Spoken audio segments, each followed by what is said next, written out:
प्रचार के द्वारा, इसकी अगुवाई के द्वारा परमेश्वर का काम आ रहा। Hallelujah, hallelujah.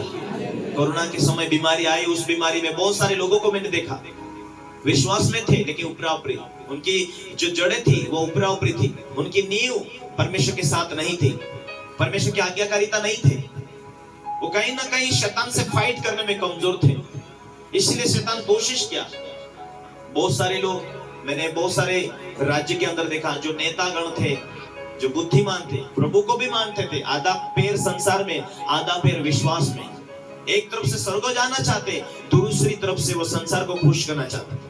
बहुत सारे लोगों के ऊपर नंबर आई और वो बच नहीं पाए, चले गए। Hallelujah, hallelujah. मेरे प्यारे भाई और बहनों, प्रभु का वचन कहता है, निर्बल घुटने को तुम सीधा करो, निर्बल हाथों को तुम मजबूत करो, ताकि आत्मिक जीवन में जो लंगड़ापन है वो भटक ना जाए। प्रभु ने कुछ किया नहीं किया करके कमजोर ना हो। एलिसिबा बांझ थी लेकिन परमेश्वर के सामने वो वफादार थे, दोनों भी।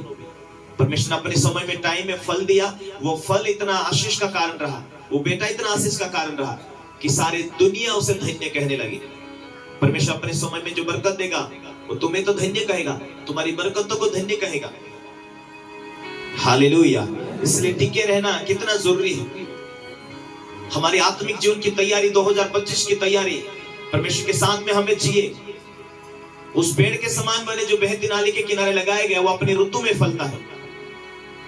आप वो पेड़ हो जो हर टाइम हरा भर रहे, क्योंकि आपकी जड़ें कौन है? परमेश्वर। आपकी जड़ें परमेश्वर है, आप हमेशा आनंदित और आशीषित रहने वाले हैं। Hallelujah, hallelujah. आज बहुत सारे लोग सोचते हैं, कुछ समस्या आई, थोड़ी थोड़ी प्रार्थना में जाया करो, कुछ मुसीबतें आई, मीटिंग में जाकर चंगाई ले लो, घर जाकर और व्यवसाय में जाकर पुराना जिंदगी जी लेते, तो और प्रार्थना किया और चंगाई, और प्रार्थना किया और चंगाई। ये चलता नहीं रहेगा, ये लंबे समय तक नहीं चलेगा। अंदरूनी रूप से तुम्हें परमेश्वर की आत्मा से भरा हुआ जीवन जीना पड़ेगा। अंदरूनी रूप से तुम्हें परमेश्वर के साथ में एक वफादारी जीना पड़ेगा, तुम्हें बढ़ना पड़ेगा आगे। हालेलुया।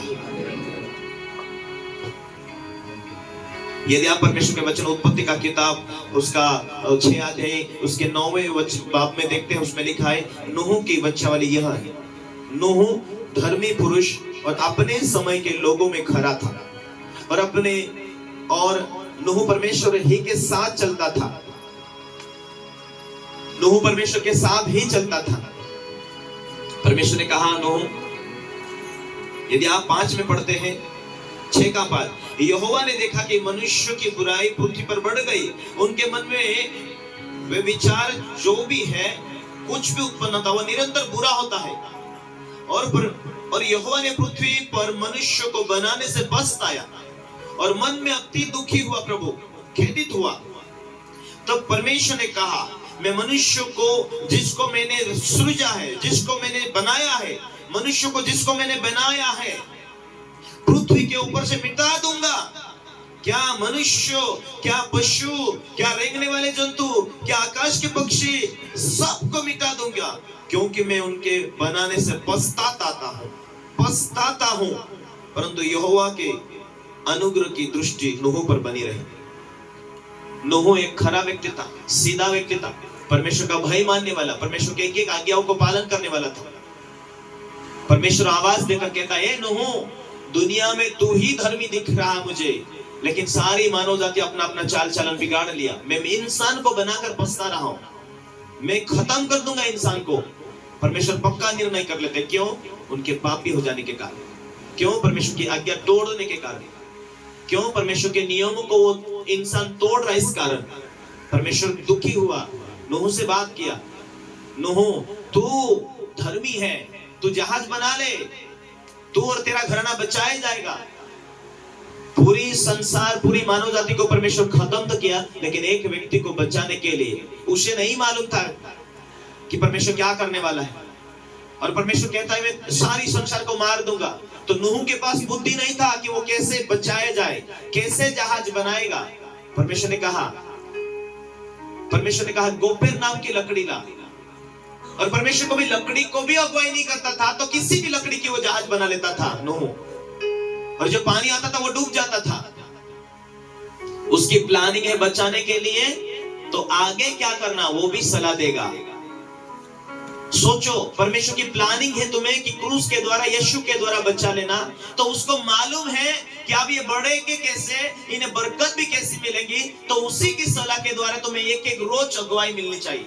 एक एक बात के लिए प्रभु ने आवाज दिया स्वर्ग से, नूह, दुनिया को खत्म करने का प्रश्न मेरे सामने आया है, लेकिन तू एक काम कर, जहाज बना ले। हाँ प्रभु, मैं कैसे जहाज बनाऊं? प्रभु बोलता 300 हाथ लंबी, फिर 50 हाथ चौड़ी, फिर 30 हाथ ऊंची, फिर खिड़की किधर बनाना, साइड में, ऊपर के भाग में तिरछी, फिर जल्दी से दरवाजा बंद कर लेना। एक एक बात परमेश्वर नूह को दिखा रहा है।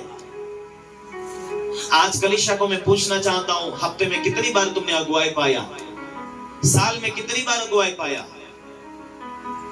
जिस बुलाहट में तुम बुलाए गए, उस बुलाहट के अनुसार तुम्हारी चाल चलन, तुम्हारा जीवन परमेश्वर के सामने आज वहां तक नहीं पहुंचे क्या? विश्वास किया, क्या बाकी है? बपतिस्मा बाकी, ले लो। बपतिस्मा बाकी है, क्या बाकी? पवित्र आत्मा पाना बाकी। पवित्र आत्मा से भर अपने उपवास और प्रार्थना के साथ में छुटकारा होगा उसी टाइम में। विश्वास रखो, मैं पवित्र आत्मा से भर। आप जो पवित्र आत्मा तुमने पा लिया, आप मुझे दर्शन मिलना चाहिए, आप फैमिली के लिए मुझे प्रार्थना करनी चाहिए। तेरा प्रार्थना का उत्तर तेरे पास नहीं आएगा ऐसा नहीं, जो तू प्रार्थना में मांगेगा उसी दिन तेरी प्रार्थना परमेश्वर सुन लेता है। उसका उत्तर भले तुझे 15 दिन में आए, भले तुझे 10 दिन में आए, भले तुझे 4 महीने में आए, लेकिन उस जो प्रार्थना तूने किया उसे बंद नहीं करने का। नूह जैसा परमेश्वर ने बात किया, रोज बात करता था। अरे वो हमारा स्वर्गीय पिता है यार, वो क्यों नहीं बात करेगा तुम्हारे बच्चों के लिए, फैमिली के लिए, सफलता के लिए, व्यवसाय के लिए, पैसों के लिए?